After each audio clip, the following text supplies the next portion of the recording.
Added Stephon Gilmore, lost Zeke. He looked like Longtime running back and occasional center, Ezekiel Elliott, officially released. Fan of running the ball and NFL champion, Coach Mangini is here with us. Coach, are you surprised by this move? No, this move makes a lot of sense. I'm surprised that they didn't think about doing it earlier. And when you look at what he was going to cost this year, it's $16 million on the cap. Now they're only going to save $5 million when they release him, but it's $10 million in cash, and that $10 million he will now go to either trying to find his backup or allocated to other places. It makes a lot of sense. I think if anything, Dallas tends to hold on to their guys, their core guys, a little longer than they should, kind of the opposite of the New England approach.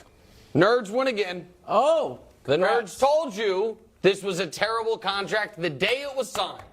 And by the way, it should be, listen, I feel badly for running backs. Anybody that runs the ball, it's a terrible contract. No, okay, well, you find me, Coach, the long list of second running back contracts that teams have been like, man, that one sure paid off. Christian McCaffrey, how's that one working out? Saquon, they were smart enough not to give him one. Zeke, let me just explain it to you real quick. They signed Zeke when he had 2 years left on his deal. Mm-hmm. If they would have just let the rookie deal play out, then franchise tagged him twice, he would have been a free agent after 4 years. I love this version of what? Nick, because in the old days he was like, pay the guy, well, pay I the feel man. bad. Listen. Now he's like, now if they franchise him twice and squeezed him for all the money they could, ran his career to the ground. That's what I'm for. There is Nick. And now I'm the player advocate. Wait a moment. There is Nick, the union advocate, want the players to get paid. Mm-hmm. Who's there disappeared. Is also, no, that guy still resides deep inside my heart. I don't know. There is also the GM, Nick, which is, this was ridiculous.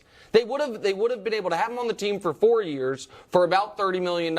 Instead, they had him on the team for 4 years for about $60 million. And now they have dead money. It's just, it was everyone, I feel, all the smart football people, the moment they signed this contract, like, what are you doing? Now, he held out, he forced their hand, they thought they whatever. But I don't think this moves the needle for the Cowboys in a significant negative direction. He wasn't their best back, and you can get a guy to give you 800 yards at 3.5 to 4 yards a pop in the 7th round. Yeah, I mean, football. Look, I did like his tough yardage that he would get. It took some pressure off of Pollard, and he didn't have to take so many hits. He was a good blocker. That little highlight we showed, notwithstanding. Look, I'd love to see them bring him back at minimum money or whatever. I don't know that he'd do that, but I don't know where Zeke's going. He averaged 3.8 yards per carry. He's a big name, so he's going to go somewhere expecting to play. And so I'm just wondering, I thought his value in Dallas beyond the field was in the locker room. He was a leader on that team. Guys loved him. If he goes elsewhere, is that going to happen? So I'm just wondering who's picking him up. Who's dying to have Ezekiel Elliott in this version of Ezekiel Elliott out there? I don't know. Coach, I would rather have a young running back, I would assume. Right. Just real quick. First 3 years, 109 yards a game, 98 yards a game, 95. Last 2 years, 59, 58. Wouldn't you just draft somebody from college? Yeah, you can, but there's also a reliability factor, and there's, if you're looking for something with set expectations, and it may not be perfect, but at 3.8 yards a carry, and he is a physical back, and he does have a presence. There's a team at some point is going to say, okay, we need a veteran back. Doesn't have to be the star, and that's where you look to a guy like Zeke. And What? Because every free agent conversation, although you were at the same time like the cap guru of the show, you're like, guys, you know who really needs a short yardage back, a goal line back, that you have to do a bunch of trickery? I was going to be serious. The Chiefs. Listen, I was going to be, and the Chiefs, by the way, did just lose Juju Smith-Schuster to the New England Patriots. Congrats to you guys. Thank you. Juju's Super Bowl champion, but now he gets the winners off, so it'll be nice playing with the Patriots. That's a good one, right, Coach? That's pretty funny. I think Buffalo. Oh, Buffalo. Yeah. I think Buffalo. They were looking at it, You know what I mean? I'd rather have Austin Eckler. Well, Austin Eckler's going to cost a lot more. Cost more. Of course, I would rather. And Austin Eckler was, by the way, one of those second running back contracts that paid off well. But that was 4 years, $24 million, as opposed to Zeke's like 12, 13, or what was it, $14 million a year that he was getting paid. I could also see maybe, I'm trying to just go through quickly, Carolina.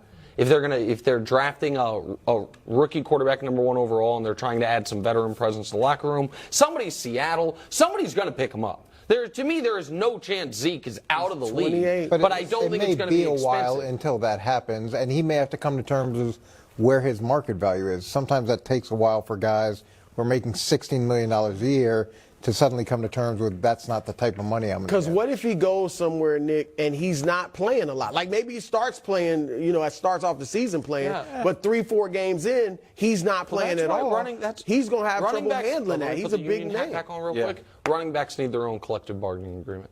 They need a different rookie wage scale. They need different everything. It's just like now we're getting into it. It's just we don't have to get into it fully, but it's franchise them. It's just insane. Like all the guys at other positions are going to be like, oh, of course, running backs should be treated differently. Okay, but all the other true, players. But running back used to be the spot that all the best kids played, like in high school and in Pop Warner, because they got the ball every time. And now I feel like if you have like a 13-year-old that is a superstar athlete, you're like, not running back, buddy. Like literally, and if you're going to play football, any position but running back. It's not a fair reality of it. You think you're playing guard? Usually the elite athletes aren't playing guard. Well, you said any position. Coming up next, Aaron Rodgers.